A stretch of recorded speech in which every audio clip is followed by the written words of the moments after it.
Professor Paolo Colombo. Paolo Colombo is a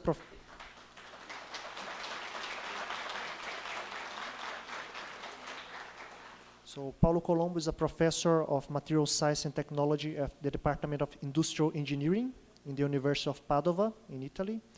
He graduated from the University of Padova with a degree in chemical engineering in 1985 and a diploma in glass engineering in 1988. He was assistant professor at the University of Padova and also associate professor at the University of Bologna until 2005. He is also adjunct professor of material science and engineering at the Pennsylvania State University and honorary professor in the Department of Mechanical Engineering of the University College London, UK. He was a foreign scientist at INSA Lyon, France in 2015 and a DGF Mercator professor at the Technical University Berg Academy, Freiburg, Germany in 2016. An academic advisor at the Institute for Advanced Ceramics, School of Materials Science and Engineering, Harbin Institute of Technology in China, and for this week he is a visiting professor here at the University of São Paulo. Is enough?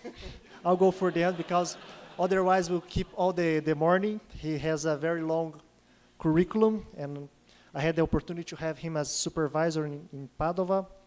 So Paolo Colombo's research interests include novel processing routes to architected glass and ceramics, and he is currently focusing mainly on additive manufacturing using different technologies, the developing of ceramic components from pre-ceramic polymers and geopolymers, and the upcycling of industrial and natural waste. Thank you very much for coming. I will set your presentation.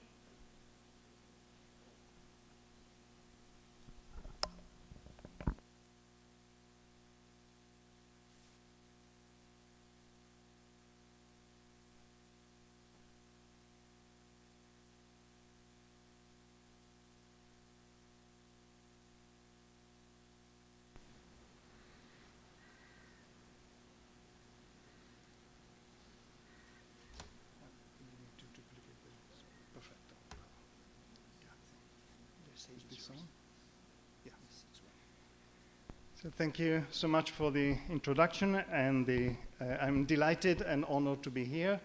So it was very difficult to find a topic that would suit all, so I decided to upset everybody. So I will give a general talk dealing with additive manufacturing of ceramics, and some of you, of course, already know a lot about additive manufacturing of ceramics. Maybe some of you don't. And I hope that my talk will be of some interest to different people. And I do have some bottom line messages that I would like to give with this presentation. So let's start with the easy part, which is simply describing what additive manufacturing is. You know that for shaping of materials, you have three basic principles you can adopt. One is formative shaping, usual forging, bending, and so forth. You can also have subtractive shaping. And then recently, we have now additive shaping that is based on a certain range of technologies. And everybody is familiar with the fact that metal and polymer additive manufacturing have been studied more intensively and have reached manufacturing level, while for ceramics, things are a little bit different. But currently, people can manufacture ceramic components using additive manufacturing, starting from sub-micron size to the meter scale and beyond. So things started in the 1990s, and you can see the evolution of the terminology that has been used to describe what we call now as additive manufacturing, or some people call it 3D printing, but additive manufacturing will be more appropriate, because the point is that at the beginning people were thinking that you could use additive manufacturing or these technologies as a way of simply making something fast, but they would never reach the market because of the properties would not be suitable. But these days, there are companies producing tens of thousands of parts made of ceramic, and of course with all other classes of materials. And if you try to publish in additive manufacturing, one of the leading journals for dealing with additive manufacturing or materials, you better use the correct terminology when you describe the technologies that you are using. And typically, people have to, not typically, people have to use the ASTM ISO standard that keeps being updated, and the last update was in 2021. And this standard divides additive manufacturing technologies into seven different categories, and the correct terminology used in the standard are listed here. So you have to use that to be precise in what you're in describing what you're doing. And you can see that we have stereolithography, we have binder jetting, material extrusion, direct energy deposition, material jetting, and sheet lamination, and that photopolymerization. And actually, there is also one new category that has not been yet standardized that is called hybrid additive manufacturing, which is based on the combination of different technologies, because as you will see, or you certainly are already aware of, any technology is not enough to generate all the parts that you would like to obtain, or rather, each technology has advantages and defects. So the advantages of additive manufacturing technologies are rather obvious to most of the people in the room. There is no need for tools or molds. There is a fast time from design to product. Additive manufacturing, we will see, is very cost efficient for small series production. The possibility of making customized products is crucial, especially in certain industries, for instance, in the fashion industry. And of course, with additive manufacturing, one of the main advantages that you can build complex geometries which are either difficult, costly, expensive, and time-consuming, or directly impossible to produce using subtractive or formative technologies.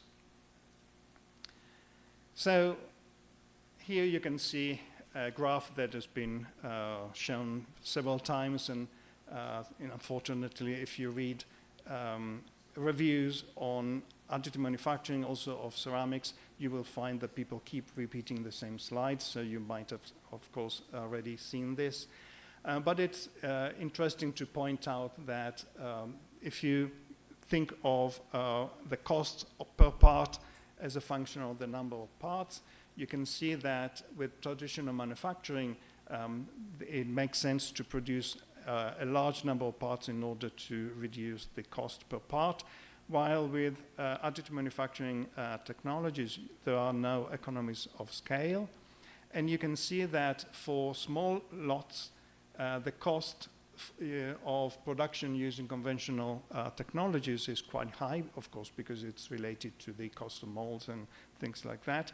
So we can say that with additive manufacturing, at least below a certain number of parts, we have additive manufacturing can provide individualization for free, which is quite important, as I mentioned before, for different classes of applications and different fields of applications. If we look at how the cost per part is affected by the complexity of the part, again, you can see that for traditional manufacturing, you have a sort of exponential, or in the first case, of course, it wasn't exponential, but an exponential trend. While with additive manufacturing, there is no difference in cost between printing a part that has a low complexity with respect to a part that has a large complexity. So again, above a certain number of parts that can be defined depending on the type of material, depending on the type of application and requirements for the part. Above a certain number of parts, or rather a part above a certain level of complexity, the additive manufacturing provides a significant advantage. So you have, basically, you can achieve complexity for free. There is another point that I would like to make concerning the advantages of additive manufacturing and the difference between traditional manufacturing and additive manufacturing, which is related to the fact that with additive manufacturing, time and space are no longer an issue, meaning that you can simply send your file to a distributed manufacturer network, and they will print the same part with the same, if they use the same technology, will achieve the same properties, ideally, if they do things correctly. And in this way, you can have a different way of dealing, for instance, with logistics and supply chain management. And this is definitely an additional advantage that additive manufacturing can provide.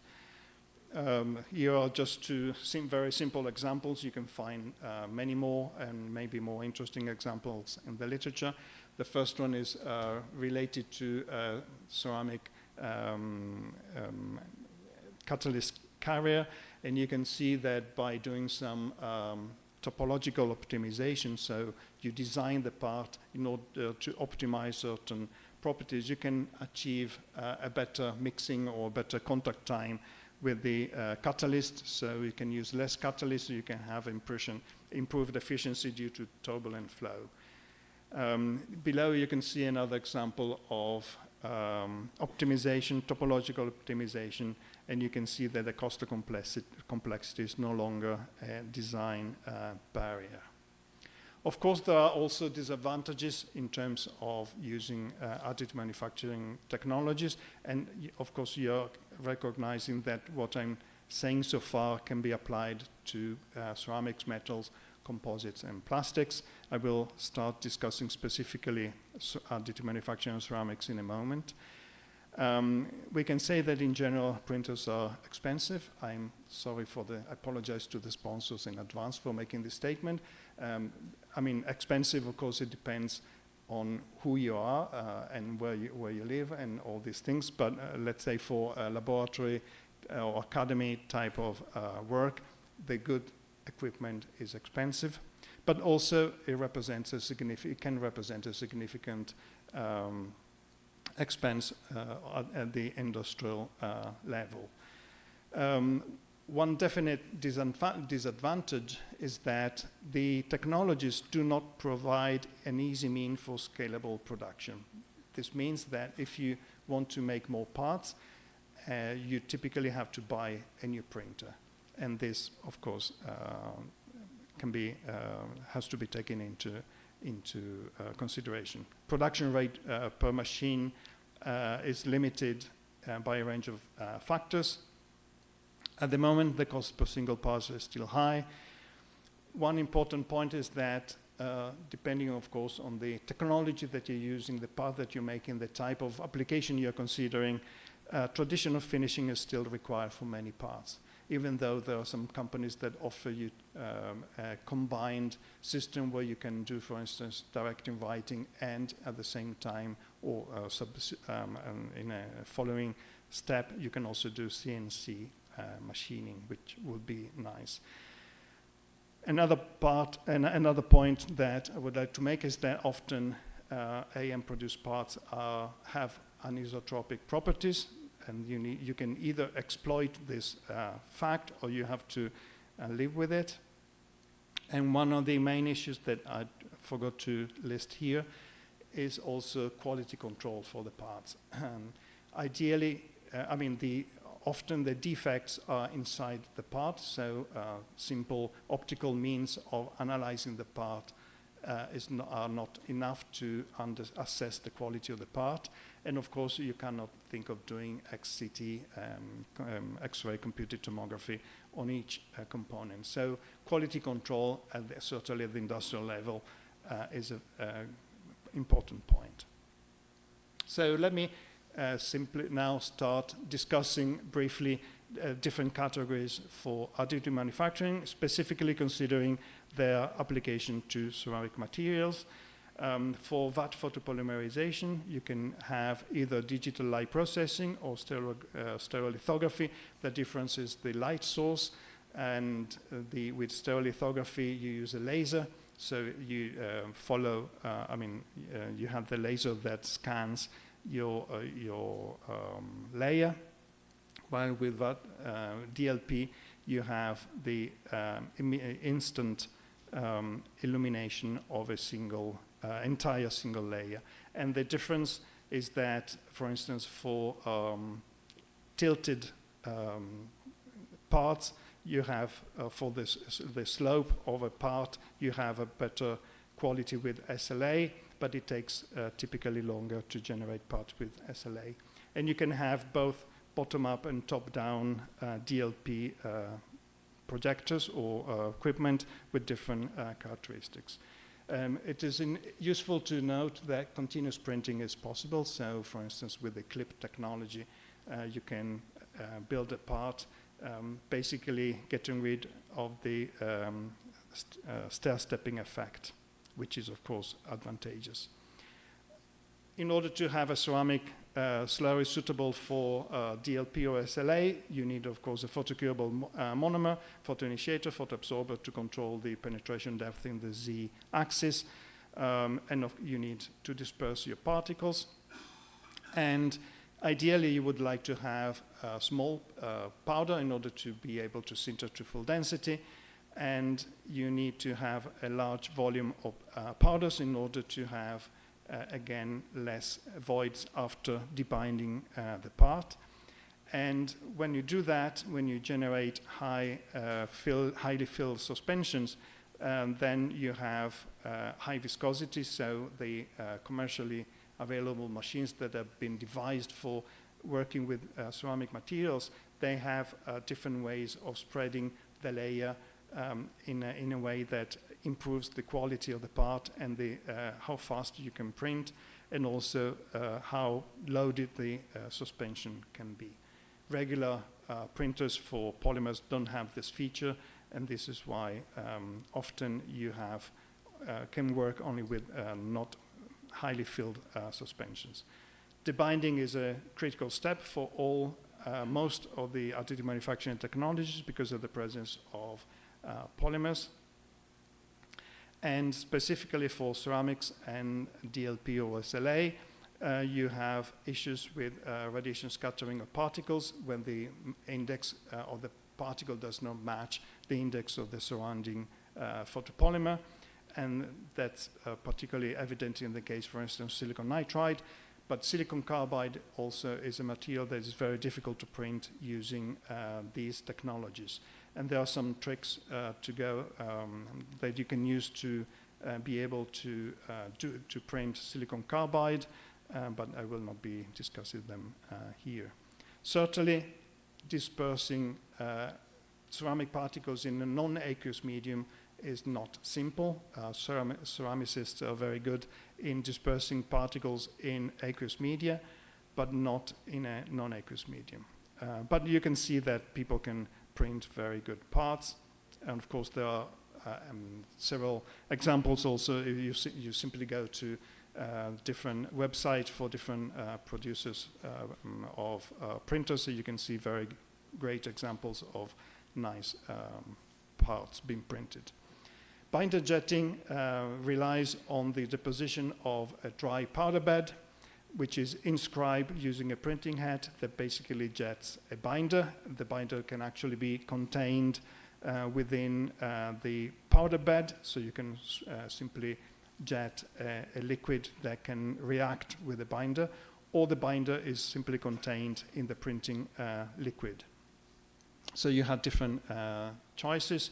You can see here that with binder jetting, you can certainly have some economies of scale because you can print very large parts. This is a guy, and you can see the size. It's about 4 meters by 2 meters. And of course, you can either make a gigantic part, or you can make several parts of different shapes. And this is a quite effective way and rapid way of making parts.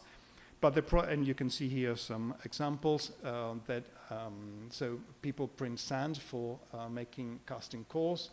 But one specific issue, which is actually kind of a killer problem for ceramics, is that with binder jetting, you need to have what is called a flowable powder. You need to be able to spread a layer without defects, because of course, if you have a layer with defects, then those defects will be present in the final part, and for ceramics, having defects drastically reduces the strength. So the this means that the particle size that you can use for making powder beds is of the order of, let's say, 20 to 30 microns, you can go up to millimeters. And this means that the grain density is very low of the part, and if you have a low grain density with a typically open pore volume up to 50 volume%, and you have coarse ceramic powders, you will never be able to sinter to full density, which is a problem if you're looking for fully dense parts. You can go around that issue, for instance, by printing silicon carbide powders, sintering them not to full density, and then infiltrating with molten silicon. This is what Schunk does. Or you can take advantage of the residual porosity, so a lot of bioceramic parts can be printed using this approach, and the residual porosity is conducive to the penetration of cells into the bioceramic. Inkjet printing has been used very extensively for decorating, for instance, tiles. So the technology exists. In order to build 3D parts, you simply need to have a stage that moves up and down and allows you to keep printing on the same location. However, this is a technology that is not used much because you need to, in order to be able to use inkjet printing heads, you need to have nanopowders, and they are expensive to produce. I think there is one company in Israel, Extrusion, that can produce very nice ceramic parts, but they have developed their own nanoparticle-based feedstocks. There are some people that do thermoplastic 3D printing.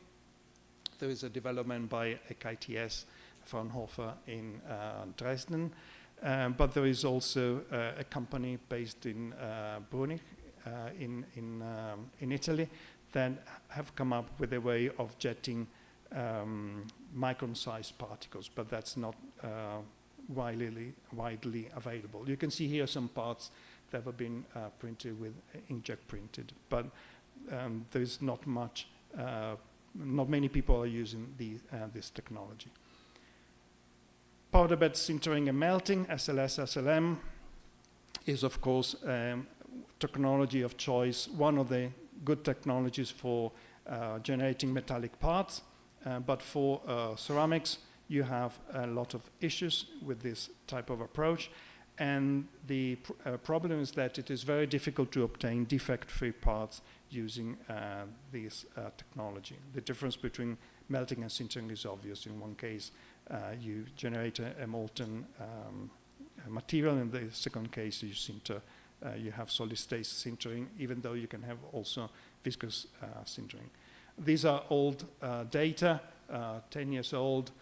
People have improved these results, but I'm showing these results, these data here, just to highlight what the issues are typically when you use SLS, SLM as a technology for making ceramic parts.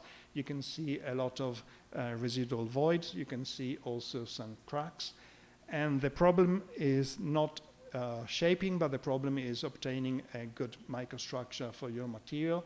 And the reason is that if you use a laser, either for sintering or melting, and of course you need to absorb the energy, and if your ceramic material is not conducive to that, you need to add fillers to provide that, but people can do that. But the problem is that you have a very localized heating, and you also have a very fast cooling after the laser moves to another spot. And this leads to typical cracking issues, because ceramics are not very good for withstanding thermal shock, high thermal gradients. So it's very difficult to eliminate microcracking from the material. One possibility is to heat up the powder bed to high temperature, and this means up to 1,000 degrees, which is not something that every equipment can do. Directed energies deposition is used a lot for metals, as you can imagine. It works based either on a filament that has been melted on the spot, or on powders that are sintered or melted on the spot using a laser beam. Again, this is a technology that is used very much for metals, not much for ceramics, for the same reason as before. Very large thermal gradients and difficulties in obtaining dense parts.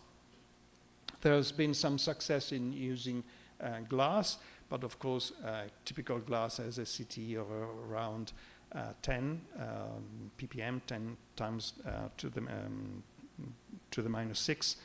So you need to use, for instance, borosilicate, which has a CT of around 3.5. Here are some examples of parts that have been produced using DED.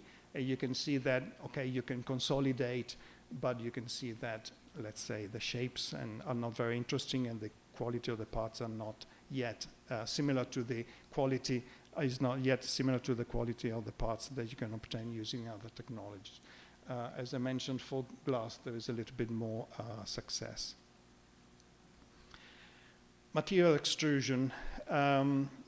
You can either have direct inviting, or you can have FDM, fused deposition modeling, or sometimes you call it fused filament fabrication, FFF. And of course, this is the technology of choice for polymers. You can easily make a nice polymer filament, and if it is thermoplastic, you can melt it on the spot. It cools down quickly, so you can retain the shape very effectively. And of course, you can make filaments using adding ceramic powders to plastics. And one could wonder why then this is not such a widespread technology for ceramics. And the reason is that it is non-trivial to obtain very good filaments, highly loaded polymer containing ceramic filaments, because if you do not have a good filament, then you start clogging your nozzles, and it's a nightmare for printing.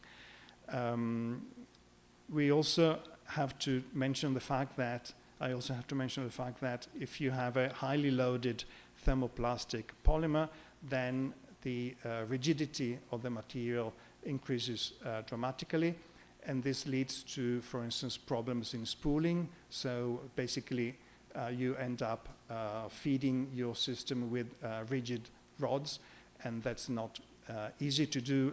They break easily. So only recently there are companies that are specializing in generating good filaments for FFM. What started earlier than FDM for ceramics was direct inviting. It was developed by Joe Cesarano Sandia Labs, and he called it robocasting, and then the name was changed to direct inviting, but he was the first one to propose the possibility of extruding a paste from a syringe or from an extruder and build 3D parts with this. And let me mention one point before going further with direct inviting concerning FDM. You also have the possibility of doing pellet extrusion. So there are printers on the market now that can extrude a thermoplastic polymer containing ceramic particles, and it is easier to make pellets than filaments. You also have drawbacks with this technology, as usual.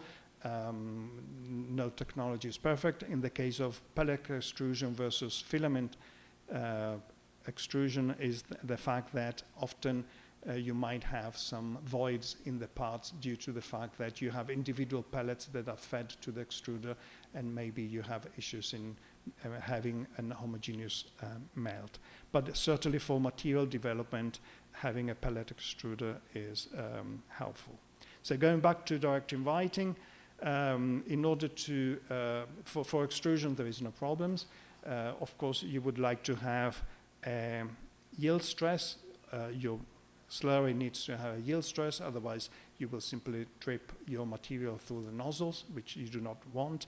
So you need to apply pressure, then the material starts to flow, and if the behavior is pseudoplastic, which is what you want, then by increasing the shear rate, the viscosity decreases and the material flows down properly. And when the material comes out of the nozzle, then the stress is 0, and the viscosity, if the behavior is pseudoplastic, the viscosity increases, and this freezes the part in space, and you can generate parts with no sagging, with no issues.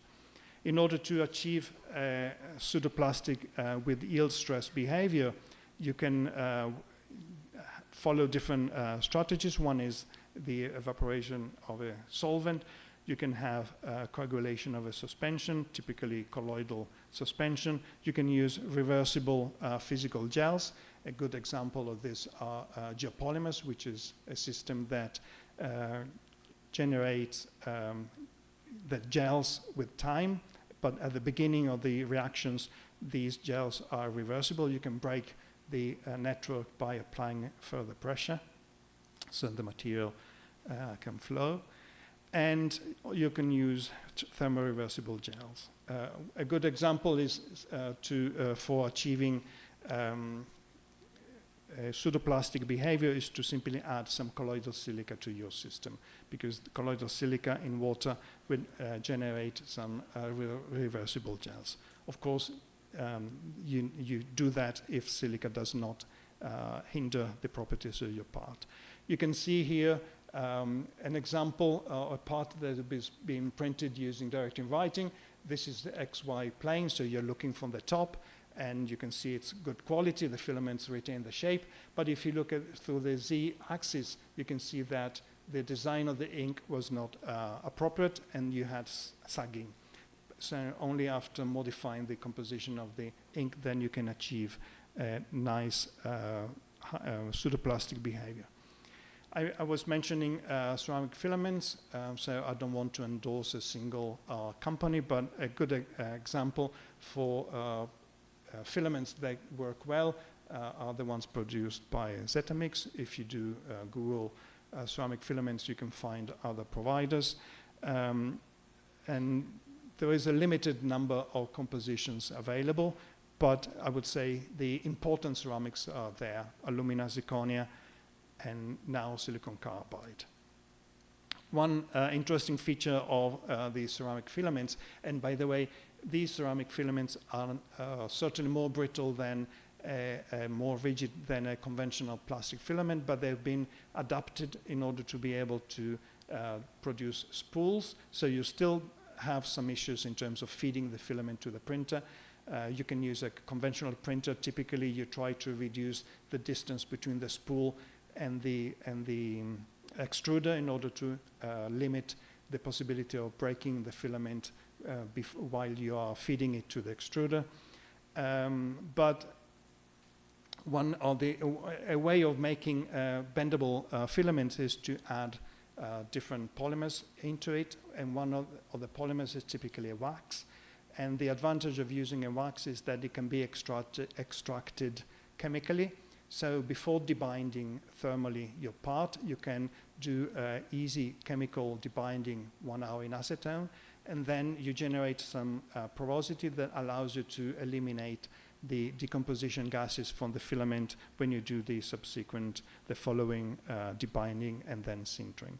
And actually, for instance, we have been working with this technology, and we can go from a printed part to sintered part in 1 hour and 2 minutes. 1 hour for chemical debinding, 2 minutes for sintering. So this is quite an interesting technology for generating parts with a good quality and a reasonable price. Of course, the resolution of this technology is lower than, for instance, DLP or SLA. You cannot use typically nozzle sizes below 400 microns. LOM has been used in the past. I don't think many people use this anymore. It is rather a 2.5 D manufacturing technology rather than a proper 3D technology. It's based on the joining of sheets that you inscribe selectively layer by layer. And you can see some parts that have been produced with ceramics. I'm not familiar with laboratories working on this technology anymore. So I told you something that you probably already knew about different technologies, but I would like to compare them now. And if we talk about what we can label as indirect additive manufacturing technologies. Oh, sorry, let me go back. I want to say another thing. One of the differences between additive manufacturing of polymers, metals, and ceramics is the fact that typically with all additive manufacturing technologies for ceramics, you need to go after printing to debinding and sintering. The advantage, which is significant, of SLS, SLM, and DED is that you could obtain the final part already while you are printing. So that it does make sense to invest more time to research those type of technologies because they do provide advantages. And I'm saying this now because the way I talk about indirect additive manufacturing technologies is different from the way people talk about indirect and direct additive manufacturing technologies for other materials. A direct additive manufacturing technology is the one that allows you to obtain the final part after printing. An indirect technology is when you have to do other steps to obtain your part. In this case, I'm talking about indirect and direct additive manufacturing technologies simply by distinguishing if you are only depositing the material in the place where you want, there will be a direct additive manufacturing technology, or if you generate your part and inside a powder bed, for instance, and then you have to extract the part and process it. So these technologies can be categorized as indirect additive manufacturing technologies in this context. They have higher speed, simpler rheology requirements, and they have typically higher design flexibility, but some limitations on materials. And here you can see some drawbacks. For direct additive manufacturing technologies, again, DED and IP are not very much used for ceramics. These are used very much, and you achieve better adhesion between layers. You have higher packing densities, and this allows you to typically obtain fully dense parts. And also these technologies often allow you to have a larger printing envelope, which is useful. Of course, another technology related to this is robotic additive manufacturing, RAM, and this can be based, for instance, on extrusion-based technologies. Another thing I forgot to mention, just to update you on what's going on in the world, there is also now a new subcategory within that photopolymerization technologies, which is called VAM, volumetric additive manufacturing. There are actually only 3 places in the world that do that. One is Lawrence Livermore Laboratories, together with Berkeley. Another one is EPFL. And another one is a startup in Berlin called Solar.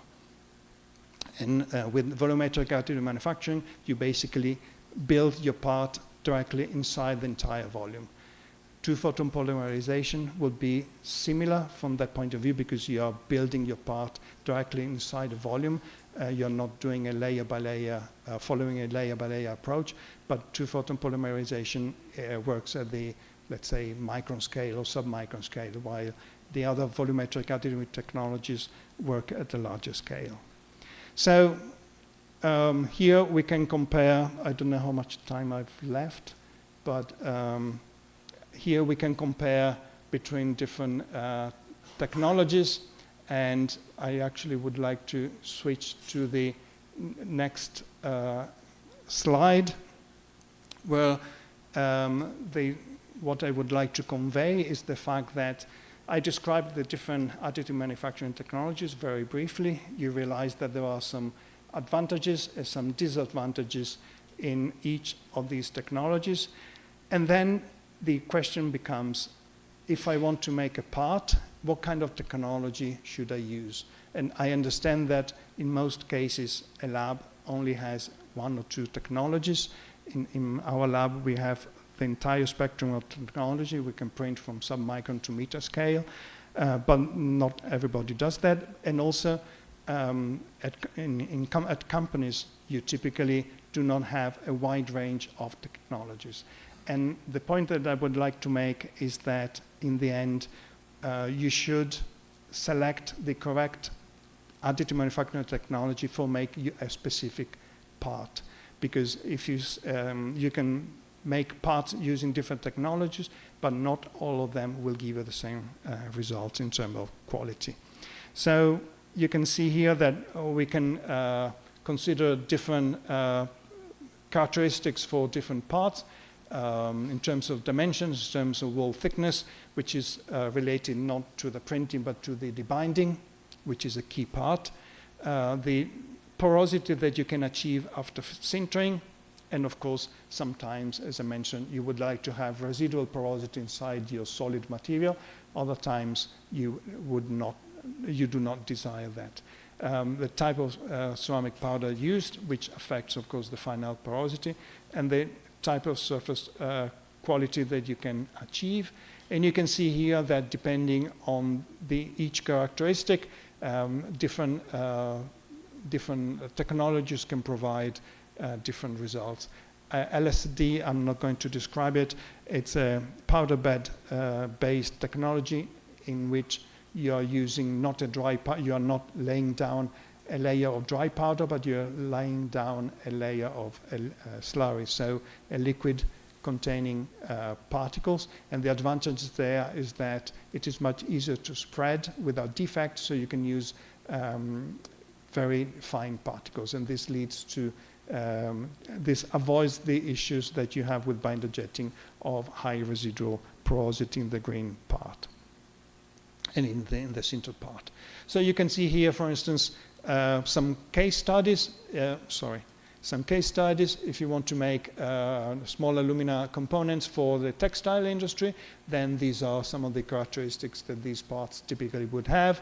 And I don't need to go through all the examples, but you can see that for each example of a part that you want to print, you have different types of characteristics in terms of the features that I have considered before. And then you simply have to match the possibilities that the additive manufacturing technologies, each individual additive manufacturing technology provides, and the requirements of the part that you are building. So you can see that ideally you should select the best additive manufacturing technology for making your specific part. And this is, of course, something that companies do not want to hear, because they would like to have a simple box, a single box where you print, and you press enter, you print, and you can generate any type of shape and any type of product. But unfortunately, if you care about the quality of the part, and this is not the case, you need to select the proper technology to achieve the proper results. So some final concluding remarks. Many of the processing issues involved in additive manufacturing of ceramics are the same as those that characterize ceramic processing in general. You need to have a high packing density, you need to sinter, and you have to take into account the composition of your material. The main issue for additive manufacturing is not the AM process itself, but the debinding more than the sintering.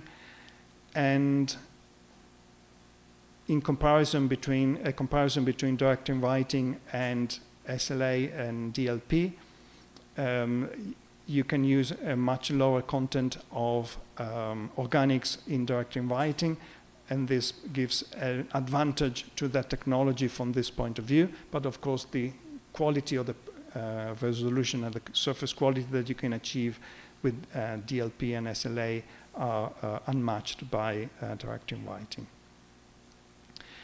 So, in terms of using additive manufacturing of ceramics, you should realize that additive manufacturing does not substitute subtractive and formative technologies, but it complements them. This means that if a company or your lab is making a certain part, you shouldn't switch to additive manufacturing just because it's fashionable. You need to use additive manufacturing only when it makes sense, when there is an advantage, for instance, for making parts that are highly complex, for making small lots and things like that. We all know in this room that additive manufacturing of ceramics is more complicated than additive manufacturing of polymers and metals. There are now some examples for industrialization of parts, and if you talk to the sponsor here, they will be able to tell you some success story concerning, apart from private, if they can tell you that, but they will tell you some examples of success at the industrial scale. One of the challenges that some of the technologies still have is the generating fully dense monolithic ceramic bodies. Even if you can obtain fully dense walls or parts, typically you cannot achieve that if the part size is larger than 1 centimeter because of the binding issues. So spending more time on studying the binding would be a worthwhile endeavor for academics. There are certainly concerns on the adoption of additive manufacturing technologies at the industrial scale, the process robustness, the repeatability, the yield of the printers. Ideally, they should be operator-proof, but these are complicated processes. I already mentioned the problem or the issue of inspection methods, because you are generating new types of defects with additive manufacturing that are more difficult to spot in the final part. And one point that I would like to also mention is that there are still a lot of developments from the point of the equipment, which is certainly a blessing because you can get better and better resolution, better and better quality of your part. Some of the issues that I described are being solved.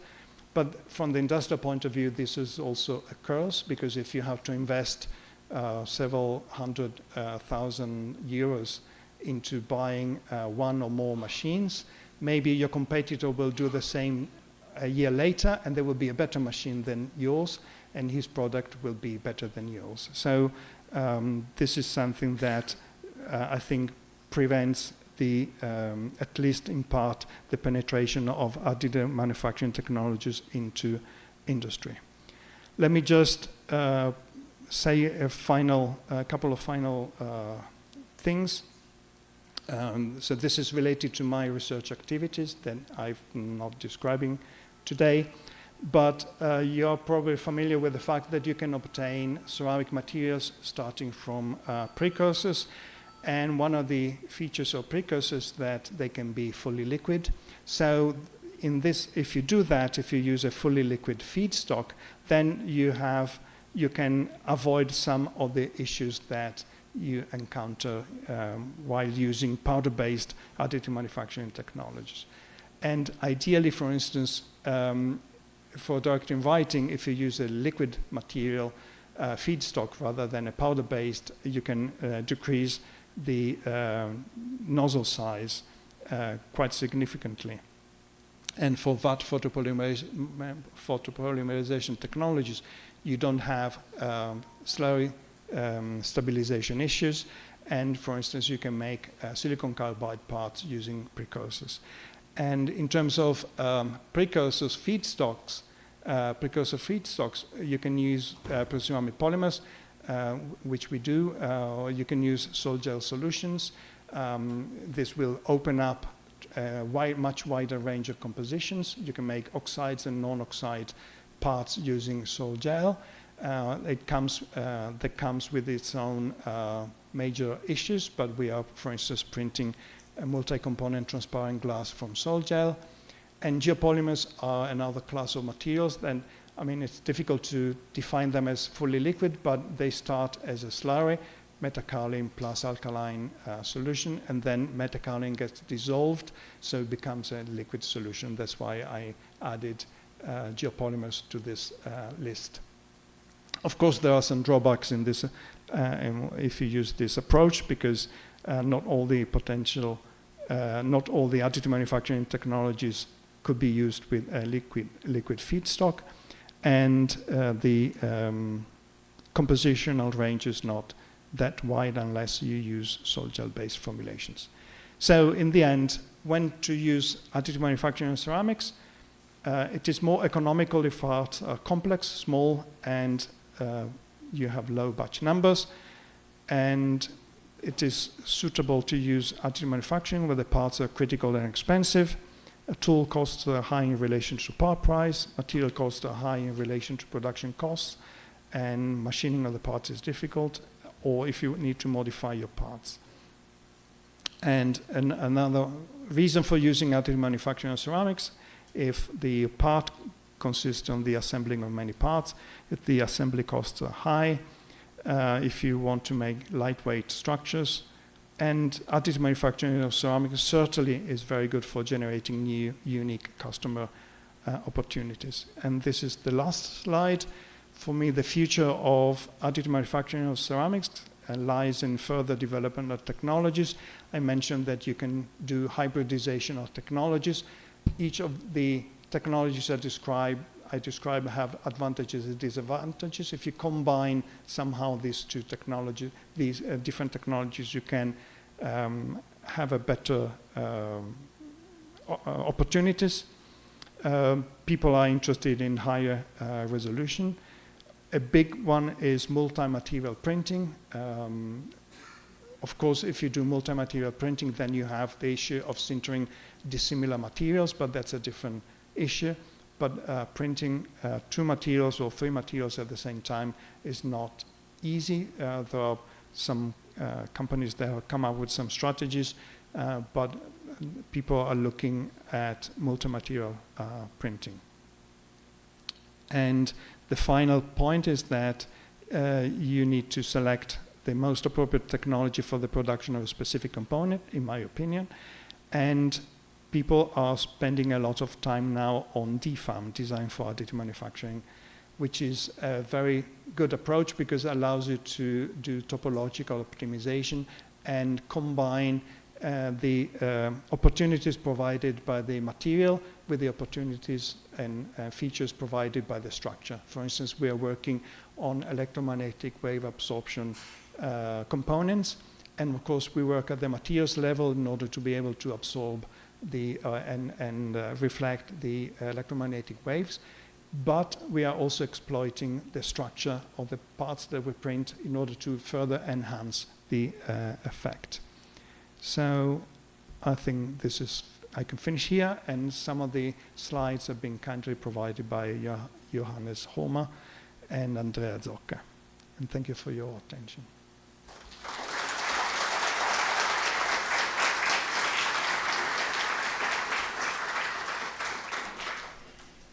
Well, thank you very much, Professor Paolo. We have a tight schedule, but I think we can spend a few minutes with questions and comments from the audience. So if you have a question, please raise your hand. We will try to go and to give you the microphone so everyone can read, can listen to you. So there we have one, please. Hello. Hello. First of all, I would like to congratulate you for being here and thank you for your time. I have two questions for you. The first is, how do you evaluate the process of popularization of the technology? Meaning, correct if I'm wrong, nowadays I feel that in additive manufacturing we are similar to the personal computers in the 80s or the 70s.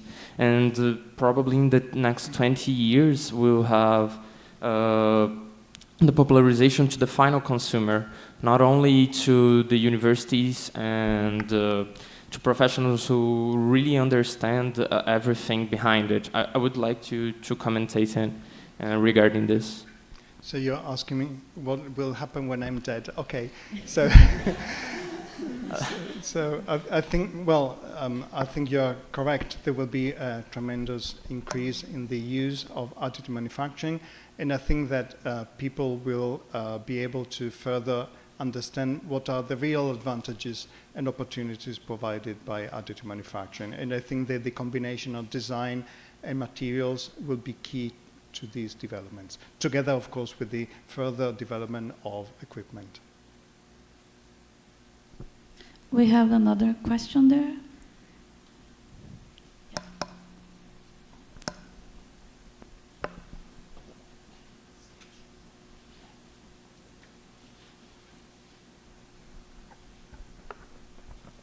Thank you, Professor Colombo, for your very nice presentation. You mentioned the problem of dividing the ceramic, but there is there's actually many researches in the literature that use it cross-linking the polymer to avoid the dividing process. Do you think that this is the solution, or what do you think about it? So you mean that people cross-link the polymer to avoid the binding? Yes, for example, sodium alginate. Actually, I've been reading a few papers on this topic, and you could use, for example, sodium alginate and then cross-linking instead of a sintering process. Okay, but in this way, you end up with a part still containing the polymer. Yes. Okay. This is certainly fine for certain applications. I mean, a lot of dental implants are based on material containing ceramic particles, but is still based on a polymer matrix. One of the reasons why we use ceramics is because we can go to high temperature. So with this approach, you wouldn't necessarily be able to do so. So for certain parts, it would make sense to keep the polymer in there, but I would say for the majority of applications, a pure ceramic material would be of interest. Thank you. More questions? If not, so thank you again, Professor Paolo, and we have here a certificate for you.